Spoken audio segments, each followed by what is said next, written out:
and part 5 of Sunnah of the Prophet. We continue with the 6 major errors which all occurred because of a wrong interpretation of a verse in the book. The third error, number 3, the third error has occurred by inventing the notion of the Prophet's impeccability, al-isma. This view can easily be rejected by reading the following verse of Surat Al-Ma'ida.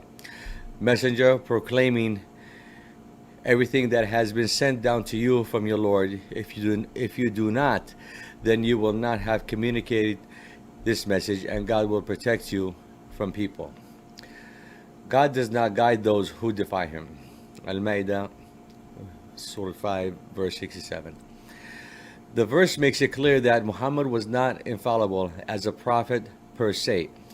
His impeccability as a prophet is qualified by a. his infallible delivery of the revealed text of al-dhikr, al-hakim, because he transmits the message without adding or taking away a single letter and without letting any human being interfere in the process of a transmission, and by b. his moral perfection, in the sense that he did not violate an absolute taboo of God or transgress a limit set by God. His moral perfection lied in the fact that he never ventured to perform ijtihad on anything that God has explicitly forbidden. Instead, in everyday life, he performed practical ijtihads within the parameters of what God has allowed, al-halal. His ijtihads were never fixed once and for all, and were never declared absolute, as they changed and developed according to historical circumstances. In other words, by his sunnah he impeccably specified that Allah had allowed in his book. But such impeccability does not imply that the Prophet's specifications are absolute and to be enforced in other regions of this world or in other socio-historical contexts of human history. Number 4. The fourth misunderstanding may pertain to the common exaggeration of Muhammad's prophetic role. We sent them with clear proof and scriptures, and we revealed to you the reminder so that you may make clear, لِتُبَيِّنَ, to make mankind what has been revealed to them, and that perchance they may reflect. Surat Al-Nahl 16, verse 44. This verse of Surah Al-Nahl has led to much confusion among Muslims commentators. This confusion produced the outrageous view that the Sunnah is superior to the Quran, in the sense that the Sunnah overrides the authority of the Quran if the latter contradicts the former, which basically amounted to an abrogation, naskh, of the divine text. The problem lies in a too literal understanding of verse 44 and of Al-Nahl, Surah Al-Nahl, and the phrase that you may make clear to mankind what has been revealed to them. It was thought that this refers to textual ambiguities in the divine text which Muhammad was meant to clarify, or to generally formulated injunction that he was sent to specify. In other words, the Sunnah of the Prophet was seen as a pragmatic specification and perfect exemplification of Allah's rather ambivalent legal injunction. Legal experts had forthwith to use the instrument of analogy in applying Muhammad's decision in order to find and establish their own. In the end, the hadiths were believed to be the perfect filter through which one could explain an obscure divine text, while the Sunnah became the absolute yardstick for the real legal intentions by the divine text. To read the book without the filter of the hadith became increasingly difficult, resulting in the fatal thinking that the Sunnah overrides the Quran's authority, and that the Quran needs the Sunnah more than the Sunnah needs the Quran. And yet, Allah, the highly exalted, is above that, what they describe to Him. Confusion occurs over the correct interpretation of the Arabic phrase لِتُبَيِّنَ and its root word bayan or tibyan. The verb bayana was often thought to mean to explain clearly or to make clear, as was identified as the main task of the Sunnah. The following verse of the book, however, shows that bayana rather denotes to make evident or to bring out what is hidden. An example, not yet discernible. Those who conceal the clear signs we have sent down and the guidance after we have made it known, bayyanahu, for the people in the book, on them shall be God's curse and the curse of those entitled to curse. Al-Baqarah, Surah 2, verse 159.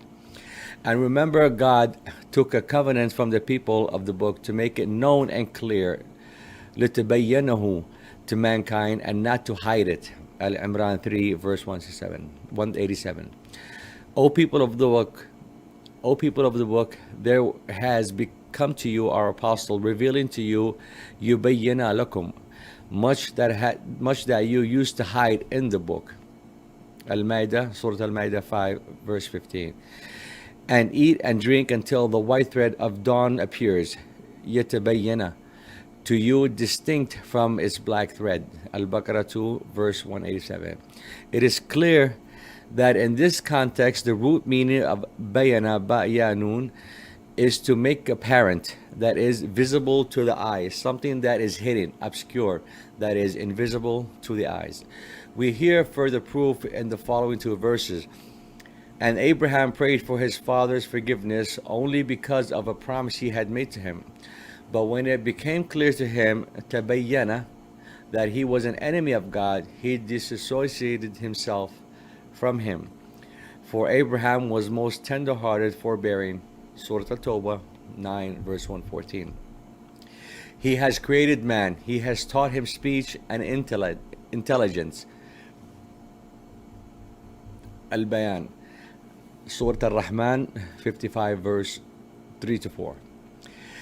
In Al-Tawbah, Surat Al-Tawbah 9, verse 114, we learn that tabayyana refers to the moment when the enmity of Abraham's father to God became evident to Abraham, perceived by his senses and understood by his rational mind.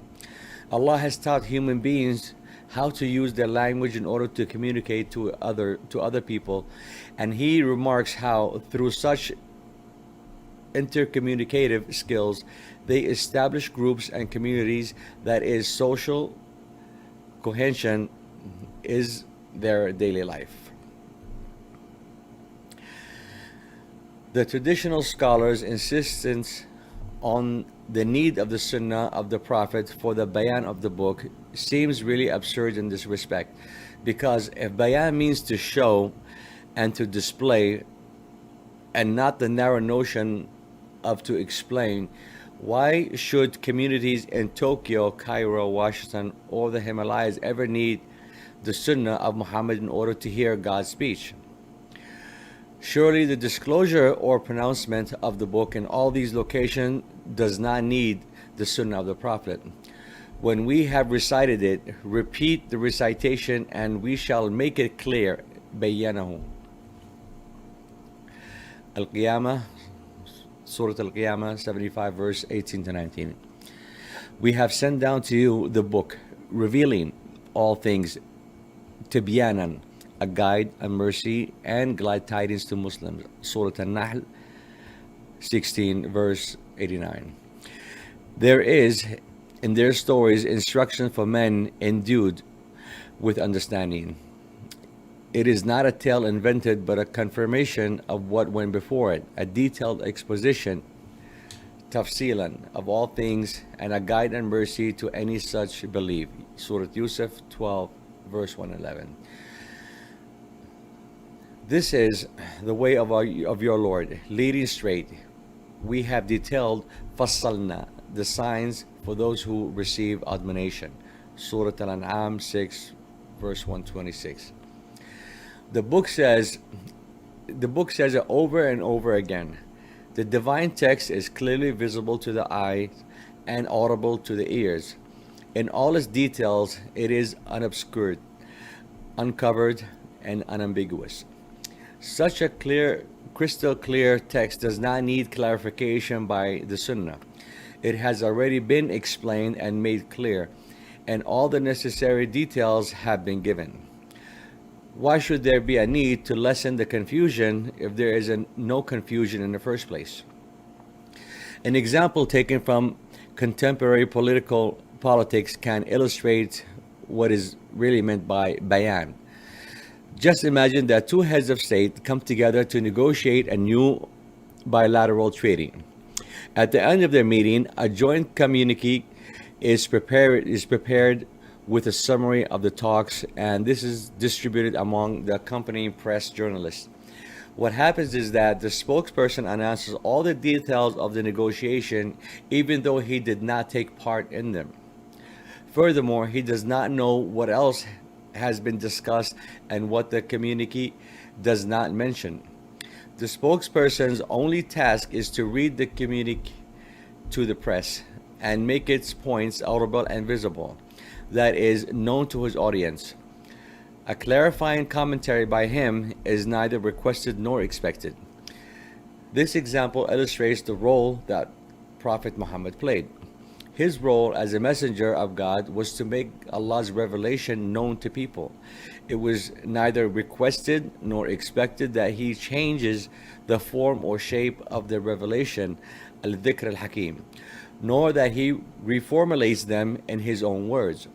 Some Muslim scholars have claimed that Muhammad merely received inspirations from God and that he put them in his own words, which he then announced as divine revelation.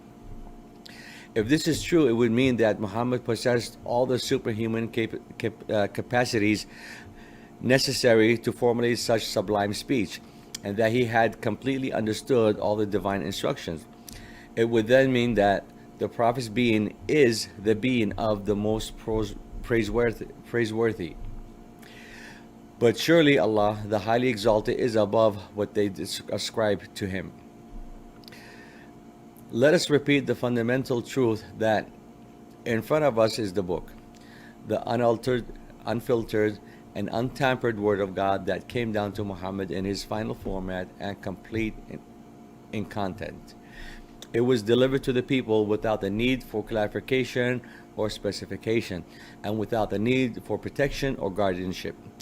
Such protection has since been achieved by written copies of the original manuscript, first as scrolls, then after the invention of the printing machine as books, and nowadays as computer files or audio-video CDs and DVDs.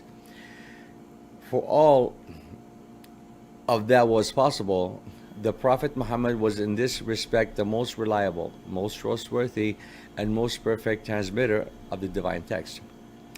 A final thought. If it is true that the book is ambiguous and the Sunnah unambiguous, and that one always has to go back to see how the Sunnah has specified the general rules of the book, it would leave no room for human reason, experiment, reflection, or independent thinking. It would disqualify verse 2 of Surat Yusuf as being entirely meaningless. We have sent it down as an Arabic Quran in order that you may learn wisdom. Surat Yusuf 12 verse 2. We will continue in the next part. Thank you for following part 5. We would like to hear your thoughts. Part 6 from the Sunnah of the Prophet will follow, and thank you.